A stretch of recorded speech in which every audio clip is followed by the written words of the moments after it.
그런데 지연아, 왜 아직도 안 나가? 이혼한 지 일주일이 지났는데 아직도 같은 집, 같은 식탁에서 시어머니와 며느리가 같이 식사를 하는 이상한 상황. 시어머니의 질문은 어쩌면 당연했죠. 이혼한 며느리가 왜 아직도 이 집에 있어? 하지만 저는 일주일 동안 그 말이 나오기만을 기다리고 있었죠. 저는 지난 5년 동안 매일같이 고개 숙이며 살았습니다. 죄송해요. 네, 어머님만 반복하며 말이에요. 그런 제가 여긴 제 집인데요. 라고 말했을 때는 식탁이 쥐죽은 듯 조용해졌어요. 무슨 소리야? 이 집은 우리가... 아니에요, 어머니. 이 집은 제 명의예요. 그 순간 어머님의 얼굴이 새하얗게 변했습니다. 도윤 씨도 숟가락을 놓고 저를 바라봤어요. 혼인 전에 제가 구입한 집이거든요. 어머님께서 젓가락을 내려놓으셨어요. 지연아, 네가 뭘 잘못 알고 있는 것 같은데? 잘못 알고 계신 분은 어머님이세요. 지난 5년간 단 한 번도 이렇게 말한 적이 없었어요. 하지만 그들은 몰랐습니다. 거실 한켠에 숨겨져 있는 진실을. 그리고 제가 2년간 준비해온 완벽한 계획을 말이에요. 안녕하세요. 저는 한지연이라고 합니다. 오늘 제가 들려드릴 이야기는 제 인생에서 가장 중요했던 2주 동안의 일입니다.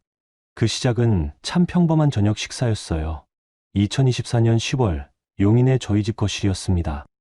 높은 천장과 넓은 창으로 들어오는 석양빛이 아직 따뜻했죠. 이탈리안 대리석으로 마감한 바닥에 햇살이 부서져 반짝이고 있었어요. 마당에는 제가 직접 심은 단풍나무들이 고운 색을 뽐내고 있었습니다. 빨갛게, 노랗게 물든 잎사귀들이 가을바람에 살랑거리는 모습이 참 아름다웠어요. 사실 이 집을 처음 봤을 때가 생각났습니다. 3년 전 결혼을 앞두고 혼자 부동산을 알아보던 때였어요. 중개업자가 신혼집으로 정말 완벽한 곳이라고 자신 있게 말했었죠. 200평 대지에 지상 2층 규모, 넓은 정원과 차고까지 갖춘 전원주택이었습니다. 지연아, 밥 먹자. 전 남편 도윤 씨가 식탁에 앉으며 말했습니다. 42살, 여전히 단정한 외모를 유지하고 있는 그였어요. 키 178cm에 적당히 단련된 체형, 앞머리를 깔끔하게 넘긴 헤어스타일이 제법 젠틀했죠. 스타트업 CEO라는 명함을 늘 자랑스럽게 내밀곤 했습니다. 저는 부엌에서 마지막 반찬을 가져다 놓고 자리에 앉았습니다. 오늘 메뉴는 된장찌개와 김치볶음, 그리고 제가 직접 만든 두부조림이었어요. 어머님께서도 평소처럼 상석에 앉으셨고요. 70대 초반의 노영미 어머님은 언제나처럼 단호한 표정이셨습니다. 회색빛 머리를 단정하게 빗어 올리고 진한 갈색 카디건을 입으신 모습이 엄숙해 보였어요. 그런데 이상했습니다. 저희는 일주일 전에 이혼했거든요. 법정에서 도장을 찍고 서류를 나누고 각자의 길을 가기로 했는데도 저는 여전히 이 집에 있었어요. 도윤 씨도 어머님도 마찬가지였죠. 마치 아무 일도 없었던 것처럼 매일 저녁을 함께 하고 있었습니다. 이상하다면 이상한 상황이었어요. 하지만 저에게는 나름의 이유가 있었죠. 식탁 위로 은은한 조명이 내려앉아 있었습니다. 제가 신혼 때 직접 고른 펜던트 조명이었어요. 따뜻한 노란빛이 음식들을 부드럽게 비추고 있었죠. 그 빛 아래에서 저희 세 사람은 각자의 생각에 잠겨 있었습니다. 국물이 좀 짜네.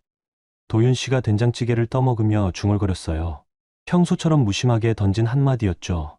죄송해요. 저는 습관적으로 고개를 숙였습니다.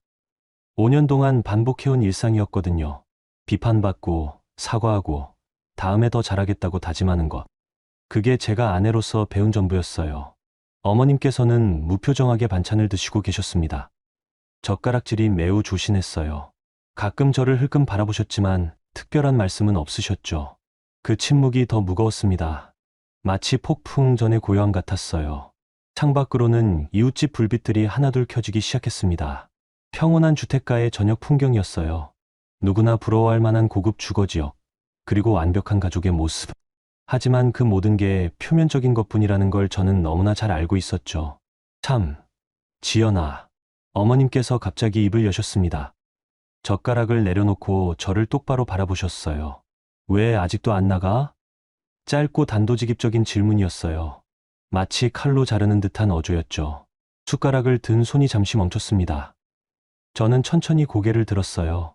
어머님의 날카로운 시선과 마주쳤죠. 그 눈빛에는 이해함과 불쾌함이 섞여 있었습니다. 이혼한 며느리가 왜 아직도 이 집에서 버티고 있냐는 뜻이었어요. 당연한 의문이었죠. 여긴 제 집인데요. 제가 대답했습니다. 목소리는 평온했어요. 오히려 웃음기까지 띠고 있었죠. 마치 날씨 이야기를 하듯 자연스럽게 말했어요. 순간 식탁이 조용해졌습니다. 도윤 씨가 숟가락을 놓고 저를 바라봤어요. 눈썹이 살짝 올라가며 당황한 기색이 역력했죠. 어머님의 표정도 미묘하게 변했습니다. 뭔가 이상하다는 듯이요. 무슨 소리야, 지연아. 이 집은 우리가... 아니에요. 저는 여전히 미소를 띠며 말을 끊었습니다. 5년간 단 한 번도 어머님이나 도윤 씨의 말을 끊어본 적이 없었는데 말이에요. 이 집은 제 명의예요. 혼인 전에 제가 구입한 집이거든요. 그 순간 거실 한편에 놓인 작은 금고가 눈에 들어왔어요. 검은색 디지털 금고였죠. 높이 30cm 정도의 작은 크기였지만 그 안에는 모든 진실이 들어 있었습니다. 등기권리증, 계약서들, 그리고 지난 5년간 제가 조용히 수집해온 모든 증거들이요. 사실 그 금고는 결혼 직후부터 제자리에 있었어요. 하지만 아무도 관심을 갖지 않았죠. 장식품쯤으로 여겼을 거예요. 저 역시 그렇게 보이길 원했고요. 도윤 씨가 어색하게 웃었습니다. 목소리에는 당황함이 섞여 있었어요. 그래도 우리가 함께 살았던 집인데 이혼했으면 나가는 게 나갈 분은 따로 있어요. 저는 국을 한 숟가락 떠서 입에 넣었어요. 정말 짰네요. 하지만 더 이상 사과하지 않았습니다. 그 짠맛이 오히려 상쾌하게 느껴졌어요. 어머님께서 젓가락을 내려놓으셨어요. 손끝이 미세하게 떨리고 있었죠. 지연아, 네가 뭘 잘못 알고 있는 것 같은데. 잘못 알고 계신 분은 어머님이세요. 저는 차분하게 말했습니다. 지난 5년간 한 번도 어머님께 이렇게 말한 적이 없었어요. 항상 네, 어머님. 죄송해요. 어머님만 반복했죠. 시계가 저녁 7시를 알렸습니다. 거실의 대형 벽걸이 시계에서 나오는 규칙적인 초침 소리만 들렸어요. 그 소리가 유독 크게 들렸습니다. 그날 저녁은 그렇게 끝났습니다. 도윤 씨는 거실에서 TV를 보고 계셨고 어머님께서는 일찍 방으로 들어가셨어요. 평소보다 훨씬 일찍이셨죠. 아마 제 말이 충격적이었을 거예요. 저는 설거지를 마친 후 서재로 향했습니다. 이 집에서 가장 조용한 공간이었어요. 벽 한쪽에 늘어선 책들 사이로 작은 틈새가 있었죠. 거기서 저는 얇은 수첩 하나를 꺼냈습니다. 지난 2년간 제가 써온 일기장이었어요. 아니, 더 정확히 말하면 계획서였죠. D-Day 이혼 선고일로부터 14일 후 마지막 페이지에 적힌 글이었습니다. 오늘이 바로 그 첫째 날이었어요. 저는 수첩을 덮고 창밖을 바라봤습니다. 어둠이 내린 정원에서 가로등 불빛이 희미하게 나무들을 비추고 있었어요. 바람에 흔들리는 나뭇가지들이 그림자를 만들어내고 있었죠. 곧 모든 게 끝날 거였습니다. 아니, 시작될 거였어요. 진짜 제 인생이요. 다음 날 아침, 저는 평소보다 일찍 일어났습니다. 새벽 6시였어요. 샤워를 하고 옷장에서 가장 단정한 네이비 블라우스와 회색 치마를 골라 입었죠. 오늘은 지수를 만나는 날이었거든요. 제 절친이자 이 모든 계획을 함께 세운 유일한 동지였어요.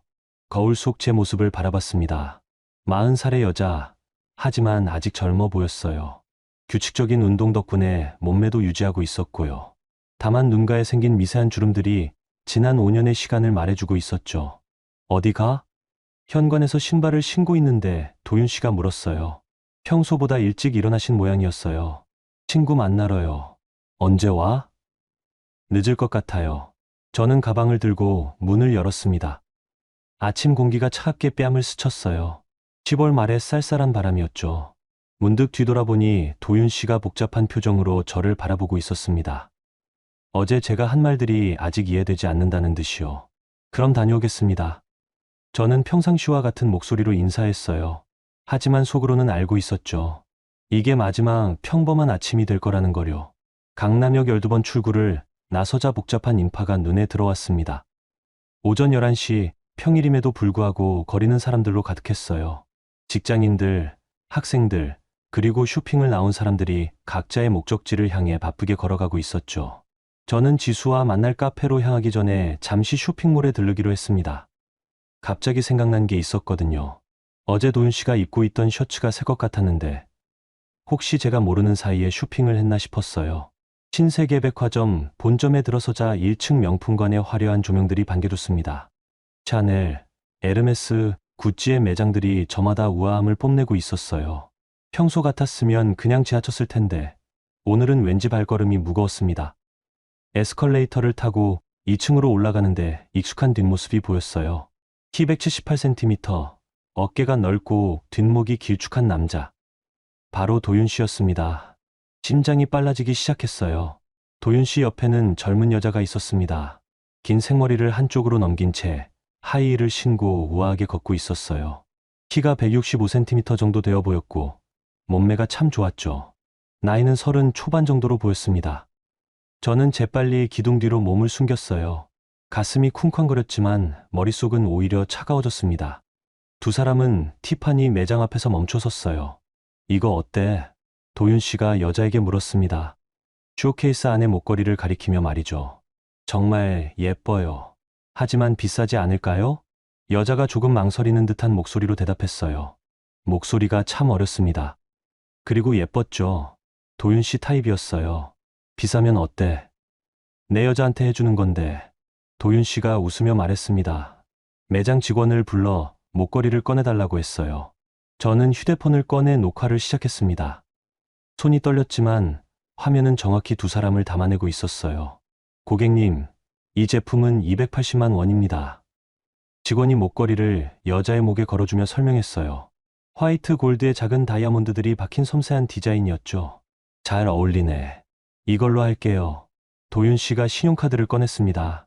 저도 아는 카드였어요. 한도가 500만 원인 카드였죠. 그런데 이상했습니다.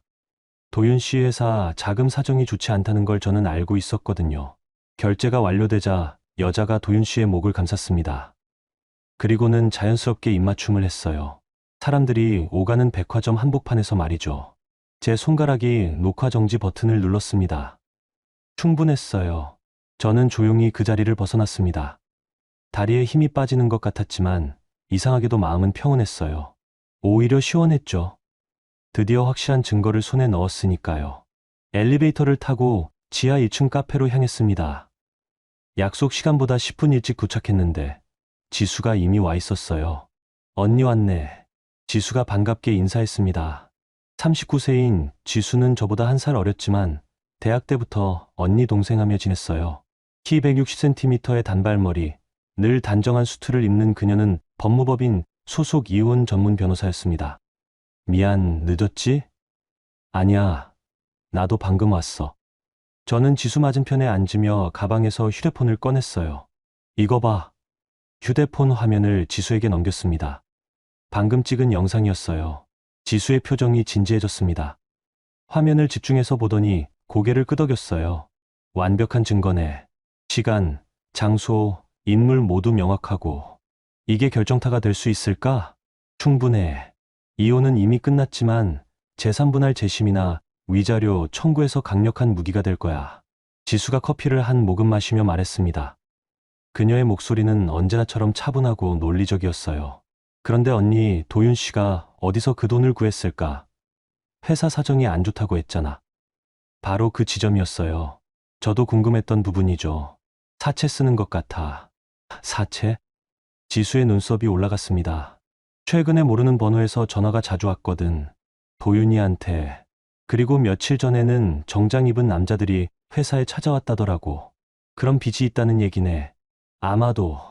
우리는 잠시 조용했습니다. 카페 안에는 부드러운 재즈 음악이 흘러나오고 있었어요. 다른 테이블에서는 연인들이 다정하게 대화를 나누고 있었죠. 언니, 이제 정말 시작이구나. 지수가 말했습니다. 응. 더 이상 참을 이유가 없어졌어. 저는 가방에서 A4 봉투를 꺼냈어요. 지수에게 건네주며 말했죠. 이거 법무법인 금고에 보관해줘. 뭐가 들어있는데? 집등기권리증 사본, 혼인 전 재산 증명 서류, 그리고 지난 5년간의 가계부. 지수가 봉투를 받으며 고개를 끄덕였어요. 알았어. 안전하게 보관할게. 그리고 오늘 오후에 퇴거 통보서 작성해줘. 누구한테? 어머님하고 도윤이 둘 다. 지수의 눈이 약간 커졌습니다. 동시에, 응, 48시간 내로 나가라고 해줘. 언니, 진짜 확실한 거지? 후회 없어? 저는 커피잔을 내려놓고 지수를 똑바로 바라봤어요. 지수야, 나 5년 동안 뭐 했는지 알아? 글쎄, 매일 아침 6시에 일어나서 도시락 싸주고, 빨래하고, 청소하고, 시어머니 비위 맞춰주고, 그러면서도 혼자서 재산 관리 다 했어. 부동산 투자도 하고, 주식도 하고, 제 목소리가 점점 단호해졌습니다. 그런데 그 사람들은 내가 바보인 줄 알았어. 돈이 어디서 나오는지도 모르고, 그냥 운이 좋아서 산 줄 알았다고. 언니, 이제 진실을 보여줄 때야. 카페를 나서며 저는 다시 한번 휴대폰을 확인했습니다.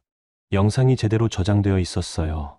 도윤 씨와 그 여자의 모습이 선명하게 담겨 있었죠. 집으로 돌아가는 택시 안에서 창밖을 바라봤습니다. 서울 시내의 번화한 풍경들이 스쳐 지나갔어요. 사람들은 모두 바쁘게 살아가고 있었죠. 저처럼 숨겨진 계획을 품고 사는 사람은 없을 거예요. 용인에 도착했을 때는 오후 3시였습니다. 집 앞 정원에 도윤 씨 차가 있었어요. 벌써 돌아와 있었나 보네요. 현관문을 열고 들어서자 거실에서 웃음소리가 들렸습니다. 도윤 씨와 어머님이 TV를 보며 대화하고 계셨어요. 평온해 보였죠. 다녀왔습니다. 제가 인사하자 도윤 씨가 돌아봤습니다. 일찍 왔네. 친구 만나고 온 거야? 네.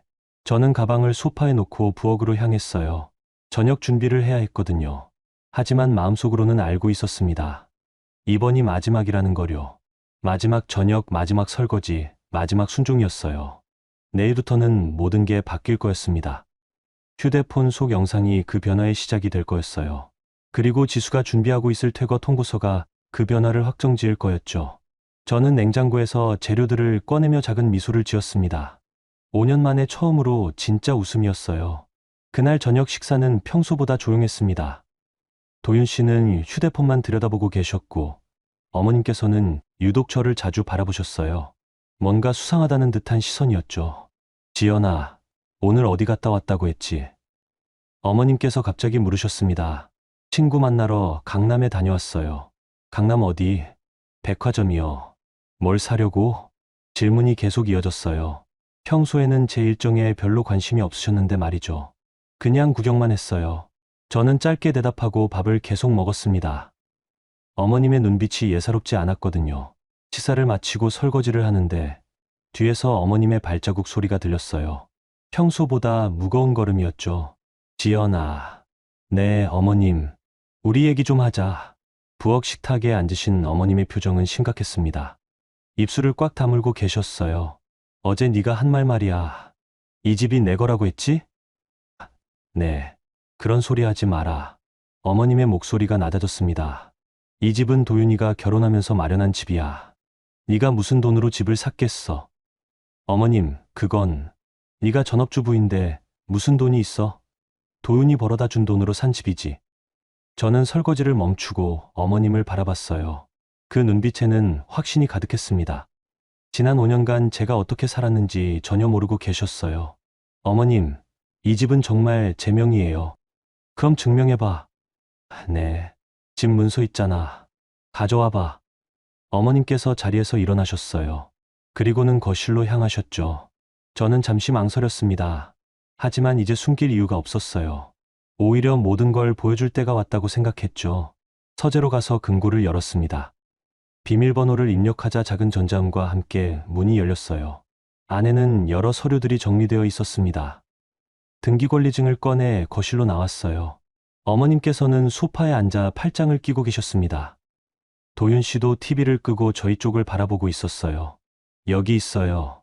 저는 등기권리증을 거실 테이블 위에 조용히 올려놓았습니다. 어머님께서 서류를 집어 들으셨어요. 안경을 쓰고 꼼꼼히 읽기 시작하셨죠. 처음에는 무표정하셨는데 점점 얼굴빛이 변해갔습니다. 이게 뭐야? 등기권리증이에요. 소유자가 한지연. 네. 취득일자가 2021년 8월? 결혼하기 3개월 전이에요. 어머님의 손이 미세하게 떨렸습니다. 도윤 씨도 자리에서 일어나 서류를 들여다봤어요. 지연아, 이게 진짜야? 도윤 씨의 목소리에는 당황함이 섞여 있었습니다. 당연히 진짜죠. 저는 다시 서재로 가서 다른 서류들을 가져왔어요. 인테리어 계약서, 가전제품 구매 영수증, 관리비 납부 내역서들이었죠. 이것들도 보세요. 서류들을 테이블 위에 펼쳐 놓았습니다. 모든 계약자 이름이 한지연으로 되어 있었어요. 결제 계좌도 제 명이었고요. 어머님께서 서류들을 하나씩 넘겨가며 보셨습니다. 얼굴이 점점 굳어갔어요. 인테리어비 3천만 원, 가전제품 800만 원, 정원 조경비 500만 원, 모든 영수증에 결제자가 같은 이름이었습니다. 어머님, 지난 5년간 이 집 관리비, 생활비, 모든 비용을 제가 냈어요. 그럼 도윤이는 뭐 했어? 어머님의 목소리가 떨렸습니다. 회사 운영하느라 바쁘셨죠. 그래서 집안일은 제가 다 맡았어요. 도윤 씨가 소파에 털썩 앉았습니다.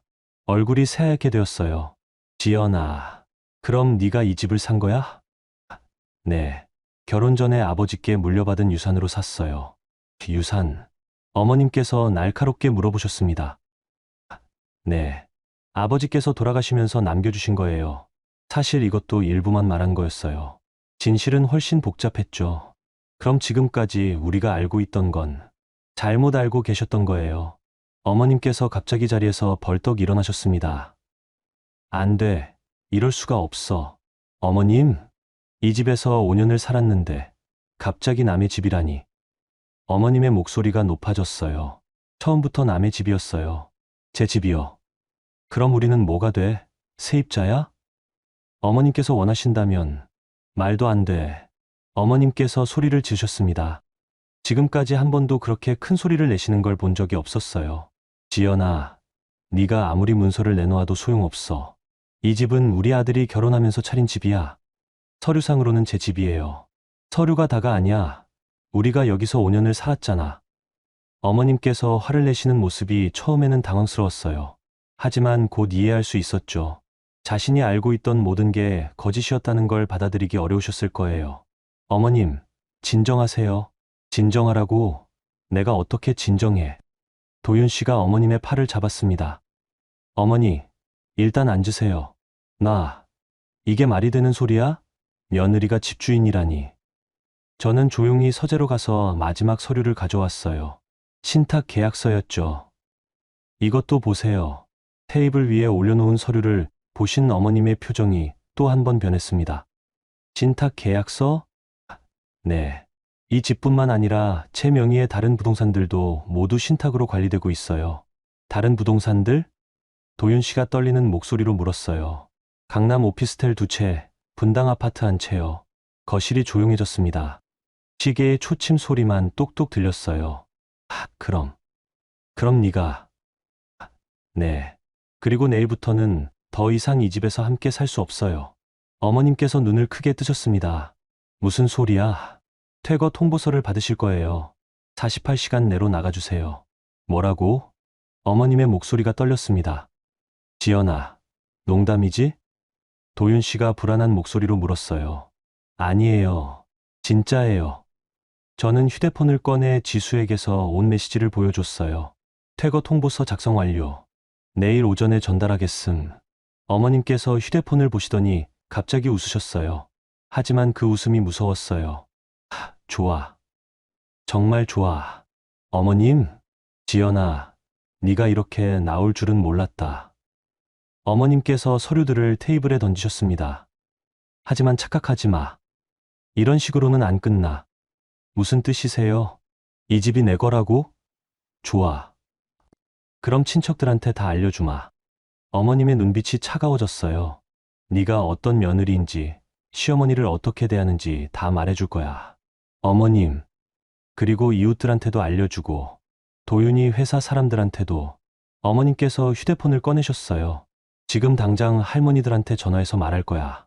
며느리가 시어머니를 쫓아낸다고. 저는 그 모습을 조용히 지켜봤습니다. 예상했던 반응이었어요. 그러세요. 좋으실 대로 하세요. 어머님께서 당황한 표정을 지으셨어요. 제가 이렇게 담담하게 나올 거라고 생각 못 하셨나 봐요. 정말 후회하지 않을 거야? 후회할 일이 없어요. 저는 서류들을 정리하기 시작했습니다. 그럼 내일 오전에 퇴거 통보서 받으실 거예요. 법적 효력이 있는 정식 문서로요. 어머님께서 더 이상 말씀하지 않으셨어요. 도윤 씨도 마찬가지였죠. 저는 서류들을 들고 서재로 향했습니다. 뒤에서 어머님의 작은 중얼거림이 들렸어요. 이런 일이 있을 수가. 하지만 저는 돌아보지 않았어요. 이제 모든 카드를 공개했으니까요. 금고의 서류들을 다시 넣으며 생각했습니다. 내일부터 진짜 전쟁이 시작될 거라고요. 하지만 저는 준비가 되어 있었어요. 2년간 준비해온 모든 것들이 이제 빛을 발할 때였죠. 그날 밤 저는 잠을 이룰 수 없었습니다. 새벽 3시가 넘어서야 겨우 잠이 들었어요. 하지만 아침 6시에는 어김없이 눈이 떠졌죠. 휴대폰을 확인하자 카카오톡 메시지가 30개 넘게 와 있었어요. 대부분 도윤 씨 친척들에게서 온 거였습니다. 지연아, 어머니가 무슨 말씀을 하시던데 진짜야? 이모가 그러는데 시어머니를 내쫓는다면서? 지연이 너 지금 뭐 하는 거야? 정신 차려. 메시지들을 하나씩 읽어내려가는데 가슴이 답답해졌어요. 어머님께서 밤새 친척들에게 전화를 돌리셨나 봐요. 더 충격적인 건 단체 채팅방이었습니다. 용인 주부 모임이라는 이름의 채팅방에 제가 초대되어 있었어요. 이웃 아주머니들이 모인 곳이었죠. 어머님께서 어제 밤 11시쯤 올리신 글이 있었습니다. 우리 며느리가 갑자기 집이 자기 거라며 시어머니인 저를 내쫓으려 해요. 5년을 함께 살았는데 이혼했다고 이런 식으로 나오다니. 요즘 젊은 사람들은 어른 공경할 줄 모르나 봐요. 그 아래로 댓글들이 줄줄이 달려 있었어요. 어머, 그런 며느리가 어디 있어요? 요즘 젊은 애들 버릇없어도 너무 버릇없어. 시어머니를 내쫓다니 하늘이 무서운 줄 모르네. 제 손가락이 떨렸습니다. 5년 동안 이웃분들과 인사도 나누고 명절 때마다 선물도 돌렸는데 이렇게 매도당하고 있었어요. 화장실에서 세수를 하는데 거울 속 제 얼굴이 초라해 보였습니다. 눈가의 주름이 더 깊어진 것 같았어요. 밤새 뒤척인 탓인지 얼굴도 부어 있었죠. 아래층에서 어머님의 목소리가 들렸습니다. 또 누군가와 통화하고 계시는 것 같았어요. 그래, 맞아. 우리가 5년을 키워줬는데 이제 와서 집주인 행세를 해. 목소리가 평소보다 높았어요. 감정이 격해지신 상태였죠. 애도 못 낳으면서 뭘 그렇게 거만해. 그냥 얻어먹고 사는 주제에. 저는 계단 앞에 서서 그 말을 들었습니다. 가슴이 저려왔어요. 아이를 가지지 못한 것은 제가 가장 아파하는 부분이었거든요. 그 집 원래 우리 아들이 마련한 거야. 그런데 문서상으로만 며느리 이름으로 해놨나 봐. 세금 때문에 그런 경우도 있다잖아. 사실과 다른 이야기였어요. 하지만 어머님께서는 그렇게 믿고 싶어 하시는 것 같았죠. 부엌으로 내려가자 어머님께서 통화를 끊으셨어요. 저를 보시더니 차갑게 말씀하셨어요. 아침은 네가 차려. 네. 그리고 오늘까지만이야. 내일부터는 네가 해줄 필요 없으니까. 제가 아무 말도 하지 않자 어머님께서 더 날카로운 말씀을 하셨습니다. 5년 동안 우리가 널 어떻게 키워줬는데 이제 와서 집주인이라고. 웃기지도 않아. 어머님, 말대꾸하지 마. 네가 뭘 잘했다고. 어머님께서 냉장고를 거칠게 열며 말씀하셨어요. 애 하나 못 낳는 주제에 뭐가 그렇게 당당해? 그 말에 제 다리에 힘이 빠졌습니다. 싱크대에 손을 짚고 버텼어요. 도윤이가 너 같은 여자 만나서 얼마나 고생했는지 알아? 친구들은 다 손자, 손녀 보고 있는데. 어머님의 목소리가 점점 거칠어졌어요. 그래놓고 집이 내 거라고?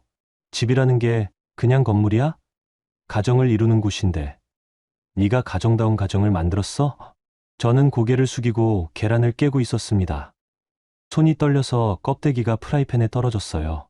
제대로 해. 계란도 못 깨. 어머님께서 소리를 지르셨어요. 죄송합니다. 죄송하긴 뭘 죄송해. 그냥 짐덩어리야. 짐덩어리. 그 순간 제 가슴에서 휴대폰이 진동했습니다. 녹음 앱이 계속 돌아가고 있었어요. 어젯밤부터 켜놨던 거였죠. 도윤 씨가 아침 8시에 출근하셨어요. 평소보다 일찍이었죠. 저와 눈도 마주치지 않고 나가셨어요. 어머님께서는 계속 전화 통화를 하셨습니다. 친척, 이웃, 심지어 도윤 씨 회사 동료들에게까지 전화를 하시는 것 같았어요.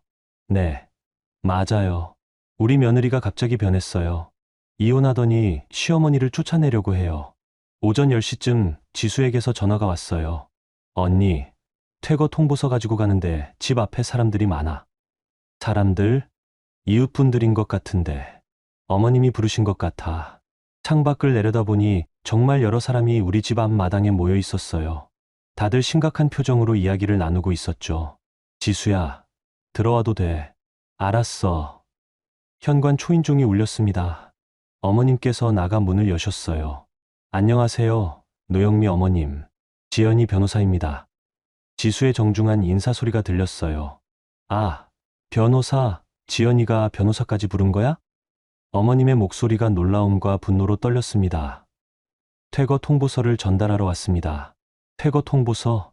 마당에 모인 분들의 웅성거리는 소리가 커졌어요. 저는 거실로 내려가서 지수를 맞이했습니다. 지수는 검은색 경장을 입고 서류 가방을 들고 있었어요. 평소보다 더 단정해 보였죠. 어머님, 도윤 씨께 이 서류를 전달해 드릴게요. 지수가 봉투 2개를 내밀었습니다. 우리를 내쫓는 서류라는 거지?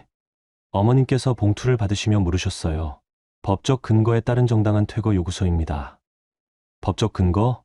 이 주택의 소유권자는 한지연 씨입니다. 이혼으로 인해 동거 사유가 소멸되었으므로 48시간 내 퇴거를 요청드립니다. 어머님께서 서류를 펼쳐보셨어요. 얼굴이 점점 빨갛게 달아올랐죠. 이런 식으로 나오는 거야? 정말? 법적 절차를 따른 것입니다. 그때 마당에서 누군가 소리쳤어요. 지연아, 나와서 얘기해. 시어머니를 내쫓는 며느리가 어디 있어. 목소리들이 점점 거세졌습니다. 하지만 저는 침착했어요. 이 순간을 위해 준비해둔 게 있었거든요. 지수야, 이것도 함께 배포해줘. 저는 USB 하나를 지수에게 건넸습니다. 뭐가 들어있는데? 들어보시면 알 거예요.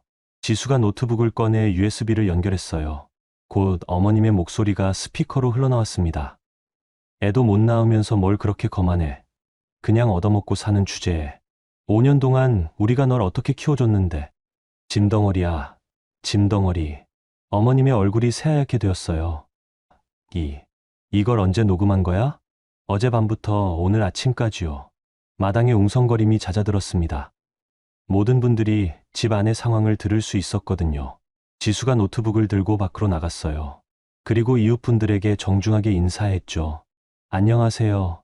한지연 씨의 법적 대리인입니다. 변호사님, 이게 무슨 상황인가요? 한 분이 물어보셨어요. 정확한 사실관계를 설명드리겠습니다. 지수의 목소리가 차분하고 명료했어요. 한지연 씨는 이 주택의 합법적 소유권자입니다. 결혼 전에 본인 자금으로 구입한 혼인 전 재산입니다. 그럼 지금까지 잘못된 정보가 유포되었습니다. 방금 들으신 녹음 파일에서 확인하실 수 있듯이 시어머니께서 며느리에게 모욕적 언사를 일삼아오셨습니다. 이웃분들의 표정이 변하기 시작했어요. 애 못 낳는다고 그런 말을 하시다니. 우리가 잘못 알고 있었나 보네. 지연이가 원래 집주인이었다고? 여론이 서서히 바뀌는 게 느껴졌습니다. 지수가 계속 설명했어요. 한지연 씨는 5년간 시어머니를 정성스럽게 모셨습니다. 하지만 이혼 후에도 계속된 모욕과 인격 모독을 더 이상 견딜 수 없어 법적 조치를 취한 것입니다. 어머님께서 현관 앞에 서 계셨지만 아무 말씀도 하지 못하셨어요. 녹음 파일이 모든 걸 증명해버렸거든요. 48시간 내로 정리하시기 바랍니다. 지수가 마지막으로 말하고 집 안으로 들어왔어요. 마당의 사람들이 하나둘 돌아가기 시작했습니다. 어머님께서는 그 모습을 멍하니 바라보고 계셨어요. 저는 처음으로 마음이 후련했습니다. 드디어 진실이 밝혀진 거였어요. 저녁 7시쯤 도윤 씨가 집에 돌아왔어요. 평소보다 2시간 늦었죠. 현관문을 열고 들어서는 그의 얼굴이 굳어 있었습니다. 지연아. 목소리가 평소와 달랐어요. 낮고 무거웠죠. 거실 소파에 앉은 도윤 씨의 손에는 퇴거 통구서가 들려 있었습니다. 구겨진 자국이 여러 개 보였어요. 정말 이렇게 할 거야? 네. 저는 짧게 대답했어요. 더 이상 길게 설명할 필요를 느끼지 못했거든요. 5년이야. 지연아. 우리가 함께 산 시간이. 도윤 씨가 서류를 테이블 위에 던지며 말했습니다. 그 5년 동안 제가 어떻게 살았는지 아세요? 제가 방문하자 도윤 씨는 잠시 말이 없었어요. 어머님께서는 저녁부터 방에만 계셨습니다.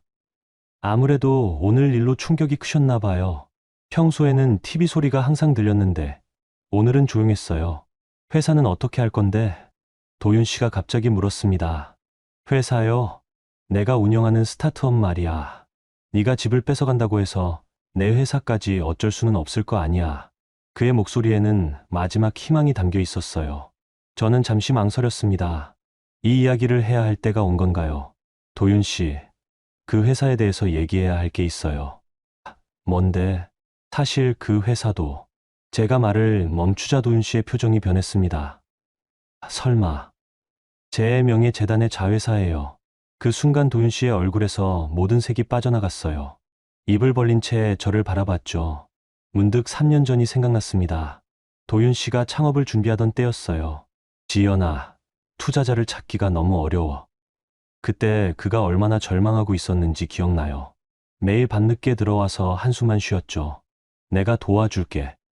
제가 말했을 때 도윤 씨는 고개를 저었어요. 네가 무슨 돈이 있어. 전업주부인데. 하지만 저는 이미 계획을 세워두고 있었습니다. 홍은재단을 설립한 건 그 무렵이었어요. 아버지께 물려받은 유산을 체계적으로 관리하기 위해서였죠. 그리고 도윤 씨의 회사를 재단의 자회사로 편입시켰습니다. 투자자를 찾았어. 제가 말했을 때 도윤 씨는 너무 기뻐했어요. 정말. 어디서? 홍은재단이라는 곳이야. 스타트업 투자에 관심이 있대. 사실 제가 만든 재단이었지만 도윤 씨는 끝까지 몰랐어요. 계약서를 쓸 때도 대리인을 통해서 했죠. 도윤 씨는 자신이 CEO라고 생각했지만 실제로는 재단에서 월급을 받는 직원이었어요. 그럼 나는 뭐였어? 현재로 돌아온 도윤 씨의 목소리가 떨렸습니다. 직원이셨어요. 월급을 받는. 월급? 네. 매달 500만 원씩 드렸잖아요. 도윤 씨가 소파에서 벌떡 일어났어요. 그게 월급이었다고? CEO 역할을 해주시는 대가였죠. 미쳤어.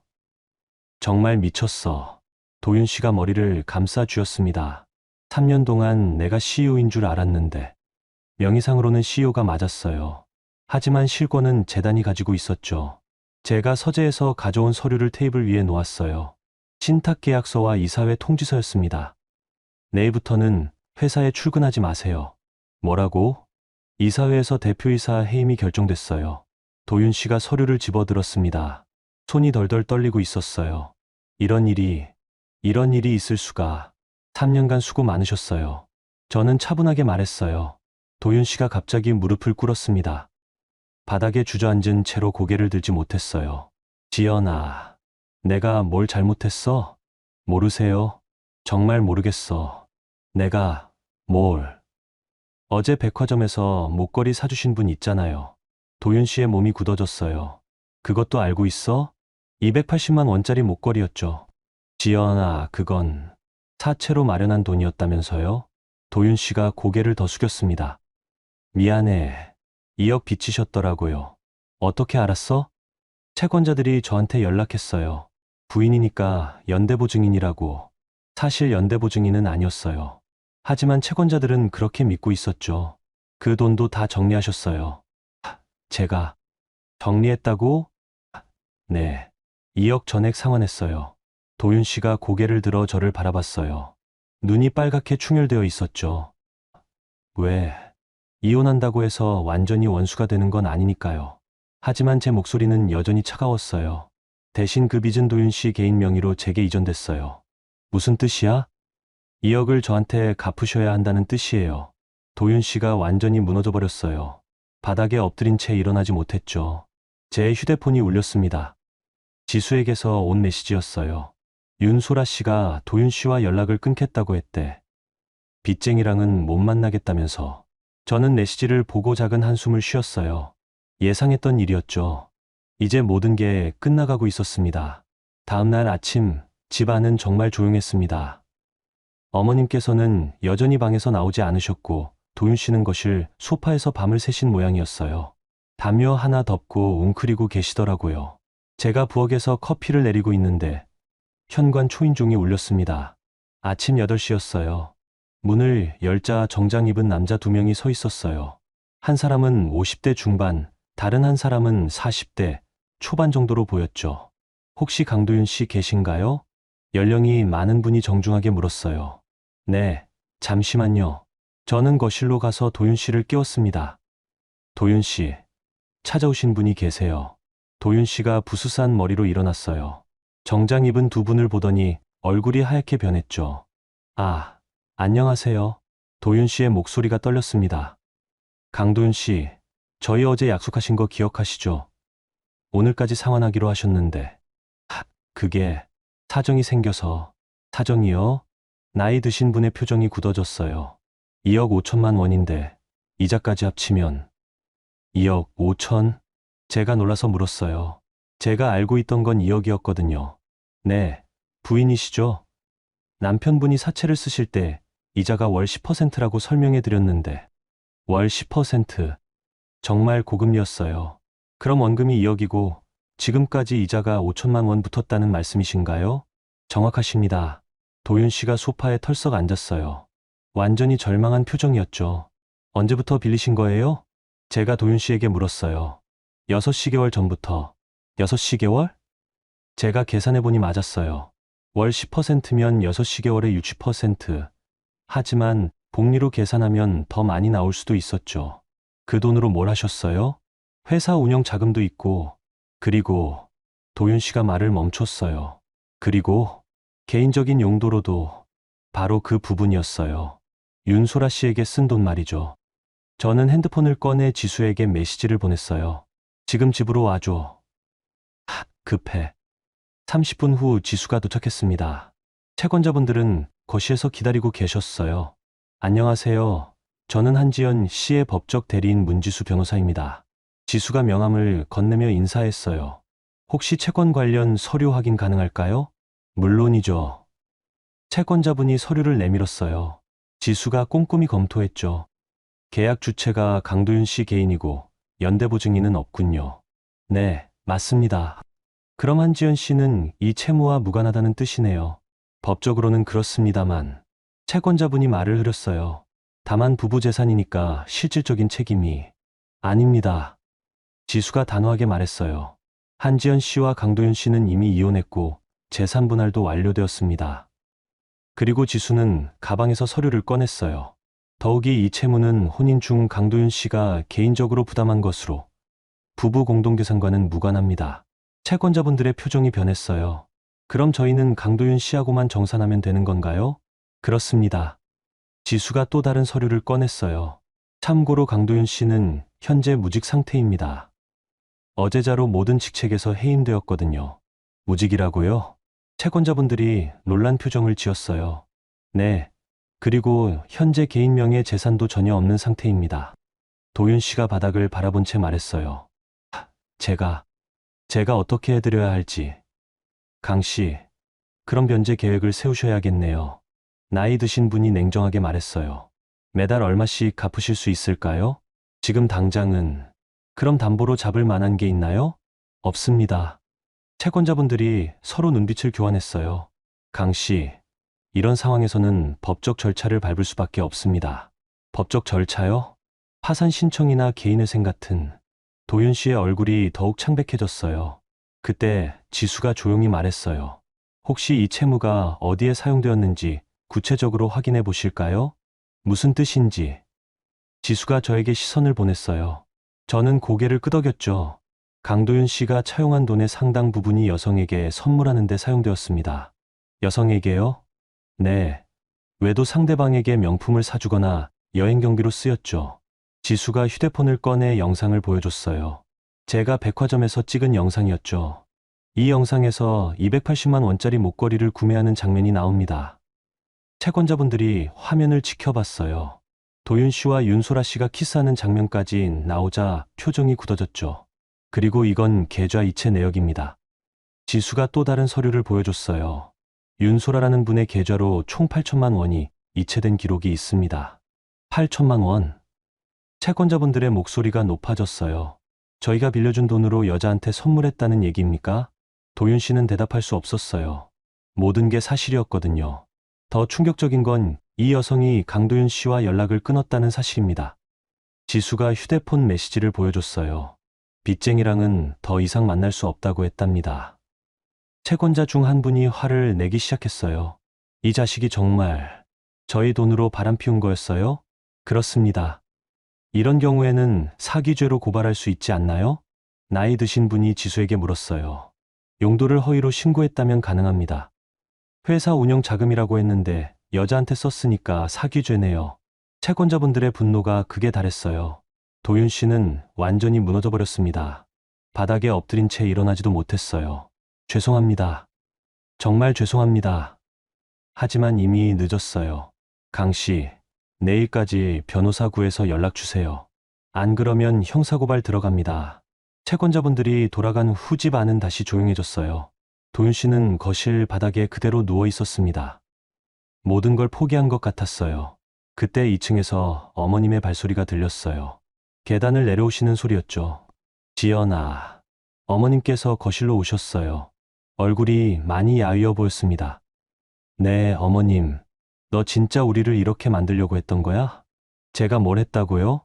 5년 동안 계획했다며. 이런 식으로 우리를 망하게 할 계획을. 어머님의 목소리에 분노가 섞여 있었어요. 어머님, 저는 그냥 제가 가진 걸 지키려고 했을 뿐이에요. 네가 가진 게 뭔데? 너 혼자 번 돈이 뭐가 있어? 바로 그 질문이었어요. 제가 기다리던 내일 모든 걸 말씀드릴게요. 내일? 퇴거하시기 전에 마지막으로 설명드릴 게 있어요. 어머님의 눈에 새로운 호기심이 피어올랐습니다. 여전히 제 재산의 출처를 알고 싶어 하시는 것 같았어요. 아마 마지막 반격을 준비하고 계실 거예요. 하지만 저도 준비된 상태였죠. 드디어 모든 진실을 밝힐 때가 왔습니다. 퇴거일 전날 저녁이었습니다. 내일이면 정말 마지막이었어요. 어머님께서는 오후부터 짐을 정리하고 계셨습니다. 큰 캐리어 2개와 박스 몇 개에 5년간의 생활을 담고 계시더라고요. 도윤 씨는 아침부터 나가서 돌아오지 않으셨어요. 아마 친구 집에라도 가 계신 모양이었죠. 저녁 8시쯤 어머님께서 거실로 내려오셨습니다. 평소보다 단정하게 옷을 차려입으셨어요. 검은색 카디건에 회색 치마, 그리고 진주 목걸이까지 하시고 말이죠. 지연아, 앉아라. 어머님의 목소리가 평상시와 달랐어요. 차분했지만 단호했죠. 저는 어머님 맞은편 소파에 앉았습니다. 내가 마지막으로 묻고 싶은 게 있어. 네. 내 돈 정말 어디서 났어? 드디어 나온 질문이었어요. 이틀 동안 어머님께서 가장 궁금해하시던 부분이었죠. 아버지 유산이라고 했지만 전업주부가 이런 집을 살 만큼의 유산을 받을 리 없어. 어머님의 눈빛이 예리했습니다. 어머님, 제가 전업주부라고 생각하세요? 그럼 뭐야? 직장이라도 다녔어? 아니요. 하지만 일은 했어요. 저는 서재로 가서 마지막 서류처를 가져왔어요. 지금까지 한 번도 공개하지 않았던 것들이었죠. 이것들을 보시면 이해하실 거예요. 테이블 위에 서류들을 펼쳐 놓았습니다. 신탁계약서, 부동산 투자 내역서, 주식거래 기록들이었어요. 어머님께서 첫 번째 서류를 집어 들으셨습니다. 홍은 신탁, 신탁재산 500억 원? 어머님의 목소리가 떨렸어요. 네. 아버지께서 돌아가시기 전에 설정해 주신 신탁이에요. 500억이라고? 정확히는 523억 원이었어요. 부동산, 주식, 현금 포함해서요. 어머님께서 서류를 내려놓고 저를 바라보셨어요. 믿을 수 없다는 표정이었죠. 아버지가 그런 돈을 가지고 계셨어? 네.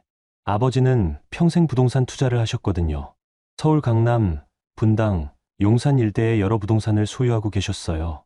사실 아버지는 제가 어릴 때부터 투자에 대해 가르쳐 주셨어요. 대학교 때부터 저 명의로 부동산을 사주시기도 했고요. 그런데 왜 지금까지 숨겼어? 숨긴 게 아니라 말할 필요가 없었어요. 저는 두 번째 서류를 어머님께 건넸어요. 이건 국제공증된 신탁계약서예요.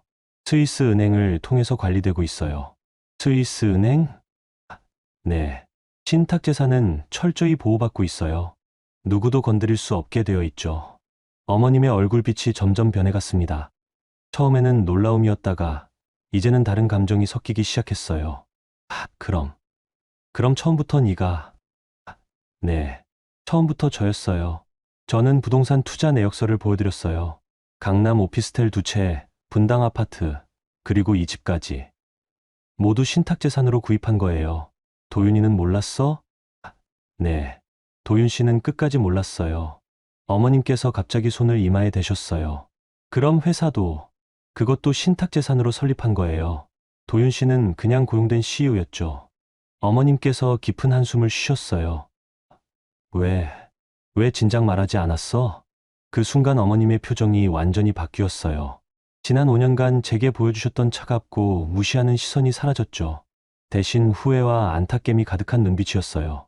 진작 알았으면 내가 얼마나 잘해줬을 텐데. 그래서 말하지 않았어요. 제 대답에 어머님께서 놀라셨어요. 뭐라고? 어머님께서 제 재산을 알았다면 저를 사람으로 봐주셨을 거예요. 하지만 그건 진짜가 아니에요. 저는 차분하게 계속 말했어요. 진짜는 제가 아무것도 없는 전업주부일 때 어떻게 대하시는지였어요. 어머님께서 입술을 꾹 다물고 계셨습니다. 5년간 봤거든요. 어머님의 진짜 모습을. 지연아, 돈이 있다고 해서 갑자기 잘해주시는 건 진심이 아니에요. 어머님께서 고개를 숙이셨어요. 처음 보는 모습이었죠. 내가 너무했구나. 네, 정말 미안하다. 하지만 저는 더 이상 그 사과가 필요하지 않았어요. 이미 늦었거든요. 어머님, 사과받을 생각 없어요.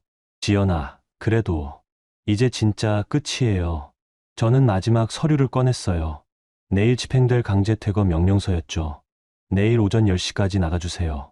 어머님께서 서류를 받으시며 물어보셨어요. 정말 용서할 생각 없어? 용서는 이미 했어요. 하지만 다시는 만나고 싶지 않아요. 그때 현관문이 열리는 소리가 들렸어요. 도윤 씨가 돌아오신 모양이었죠. 거실로 들어온 도윤 씨의 얼굴은 완전히 망가져 있었어요. 며칠간 제대로 씻지도 못하신 것 같았죠. 지연아, 정말 마지막이야? 도윤 씨의 목소리가 간절했어요. 네, 우리 다시 시작할 수 없을까? 없어요. 저는 단호하게 말했어요. 왜? 신뢰가 깨졌어요. 완전히. 도윤 씨가 무릎을 꿇으려 하셨어요. 하지만 저는 그걸 막았죠. 그러지 마세요. 보기 싫어요. 지연아, 나 정말 후회하고 있어. 후회는 소라 씨한테 하세요. 도윤 씨의 얼굴이 새하얗게 변했어요. 그 사람은 이미 끝났다는 거 알아요. 저는 휴대폰을 꺼내 마지막 메시지를 보여줬어요. 빚쟁이랑은 연락 안 한다고 하더라고요. 도윤 씨가 바닥에 주저앉았어요. 모든 걸 잃은 사람의 모습이었죠. 그럼 나는 이제 어떻게 살아? 그건 도윤 씨가 알아서 하셔야 할 일이에요. 제가 일어서자 어머님께서도 따라 일어나셨어요. 지연아, 정말 마지막 부탁이야. 뭔가요? 5년 동안 고마웠어. 정말로. 하지만 그 감사 인사도 이제는 의미가 없었어요. 감사할 건 없어요. 저도 배웠으니까. 뭘 배웠어? 사람을 제대로 보는 법이요. 다음 날 아침 9시 이사 트럭이 도착했습니다. 어머님과 도윤 씨의 짐들이 하나씩 실려 나갔어요. 저는 2층 창가에서 그 모습을 지켜봤습니다. 5년 만에 처음으로 마음이 편했어요. 오전 10시 정각 어머님께서 마지막 인사를 하러 오셨어요. 그럼 잘 있어라. 네, 어머님도요.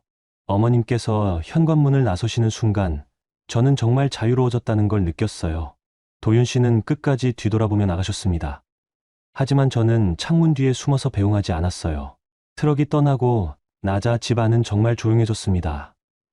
5년 만에 처음으로 온전히 제 혼자만의 공간이 된 거였어요. 저는 거실에 앉아 커피를 한 잔 내렸습니다. 창밖으로는 따뜻한 가을 햇살이 들어오고 있었어요. 휴대폰이 울렸습니다. 지수에게서 온 전화였어요. 언니, 다 끝났어? 응, 방금 나갔어. 기분이 어때? 저는 잠시 생각해 봤어요. 어떤 기분이었을까요? 후련해. 그럴만해. 정말 고생 많았어. 고마워. 지수야. 네가 없었으면 못 해냈을 거야. 뭘 그래. 이제 진짜 새 출발이네. 새 출발. 정말 그랬어요. 이제 진짜 제 인생이 시작되는 거였죠. 그로부터 한 달 후였습니다. 집 전체를 새롭게 단장했어요. 1층 거실의 가구들을 모두 바꾸고 어머님이 계시던 방은 서재로 꾸몄죠. 도윤 씨가 쓰던 방은 운동실로 만들었어요. 가장 큰 변화는 현관 앞이었습니다. 작은 간판을 하나 달았거든요. 홍은재단 이사장실. 드디어 제 진짜 이름을 세상에 드러낸 거였어요. 오늘은 특별한 날이었습니다. 지수와 함께 새로운 시작을 축하하는 작은 파티를 열기로 했거든요. 오후 6시 지수가 도착했어요. 손에는 샴페인 한 병과 꽃다발을 들고 왔죠. 언니, 축하해. 뭘 축하해? 진짜 한지연으로 사는 거. 맞는 말이었어요. 지난 5년간 저는 누군가의 아내, 누군가의 며느리로만 살았거든요. 이제야 온전히 저 자신으로 살 수 있게 된 거였죠. 거실 테이블에 간단한 음식들을 차려놓고 샴페인을 따랐어요. 버블이 톡톡 터지는 소리가 경쾌했습니다. 건배, 건배. 첫 모금을 마시고 나니 기분이 정말 좋아졌어요. 언니, 그런데 정말 후회 안 해? 지수가 문득 물었어요. 뭘? 5년이야. 짧지 않은 시간인데. 저는 잠시 생각해 봤습니다. 후회가 될까요? 후회는 없어. 대신 아쉬움은 있지. 아쉬움? 진작 이렇게 할 걸 그랬나 싶어. 지수가 웃었어요. 그래도 때가 있는 거 아닐까? 지금이 딱 맞는 때였을 수도 있고. 맞는 말이었어요. 만약 더 일찍 진실을 밝혔다면 이렇게 깔끔하게 정리되지 못했을 수도 있었죠. 저녁을 먹고 나서 지수가 특별한 제안을 했어요. 언니, 뭔가 상징적인 걸 하지 않을래? 상징적인 거? 과거와 완전히 결별하는 의미로. 저는 2층 방으로 올라가서 서랍을 열었어요. 맨 뒤쪽에 작은 상자가 하나 있었죠. 결혼 반지가 들어 있었어요. 5년간 끼고 있던 반지였습니다. 이혼할 때 벗어서 보관해뒀던 거였어요. 이거면 될까? 지수가 반지를 보더니 고개를 끄덕였어요.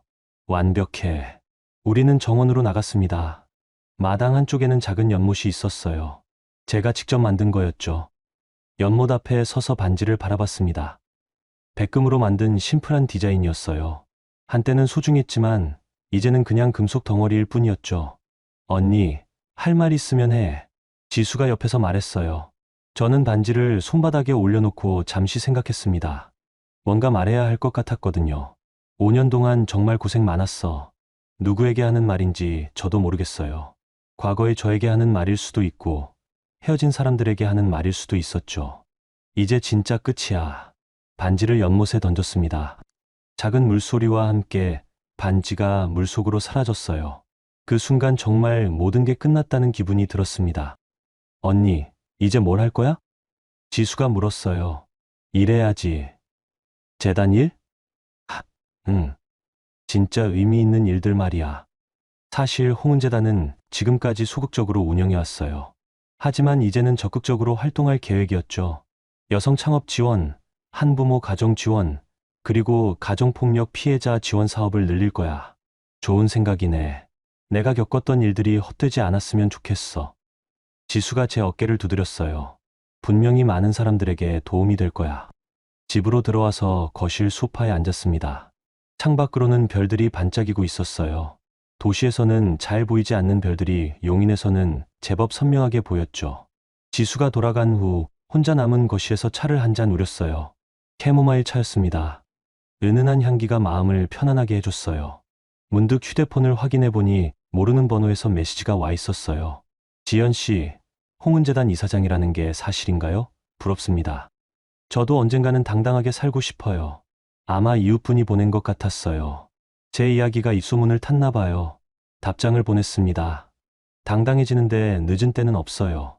용기만 있으면 돼요. 그리고 한 줄을 더 추가했어요. 본인을 속이며 살지 마세요. 그게 가장 큰 손해예요. 메시지를 보내고 나서 창밖을 다시 바라봤습니다. 정원의 나무들이 바람에 살랑거리고 있었어요. 내년 봄이 되면 새싹들이 돋아날 거예요. 저처럼 말이죠. 40세에 시작하는 새로운 인생이었습니다. 늦었다고 생각할 수도 있지만 저는 그렇게 생각하지 않았어요. 지금이 딱 맞는 때였거든요. 이제 누구에게도 기대지 않고 누구의 눈치도 보지 않고 온전히 제 이름으로 살아갈 거였어요. 한지연으로요. 그 이름 석자에 담긴 모든 가능성과 함께 말이죠. 정원에서 불어오는 바람이 참 따뜻했습니다. 새로운 시작을 축복해주는 바람 같았어요. 저는 차를 다 마시고 일어났습니다. 내일부터 또 바쁜 하루가 시작될 거였어요. 재단 이사장으로서 해야 할 일들이 많았거든요. 하지만 그 모든 일들이 기대되었습니다. 처음으로 진짜 제가 하고 싶은 일들이었으니까요. 계단을 올라가며 뒤돌아 거실을 바라봤어요. 제가 만든 공간, 제가 선택한 가구들, 제가 원하는 대로 꾸민 집이었죠. 모든 게 제 것이었습니다. 진짜로요. 한지연의 이야기를 들으며 어떤 생각이 드셨나요? 때로는 우리 인생의 주인공이 다른 누군가인 것처럼 느껴질 때가 있습니다. 하지만 기억하세요. 여러분 인생의 진짜 주인공은 바로 여러분 자신입니다. 나이도 상황도 핑계가 될 수 없어요. 용기만 있다면 언제든 새로운 시작이 가능합니다. 본인을 속이며 사는 것이 가장 큰 손해라는 한지연의 말을 가슴에 새겨보세요. 오늘 영상이 작은 위로가 되었다면 좋아요 눌러주세요. 댓글로 여러분의 이야기도 들려주신다면 저에게 큰 영광입니다. 그럼 다음에도 더 좋은 이야기로 찾아뵐게요. 지금까지 나레이션의 김노을이었습니다. 감사합니다.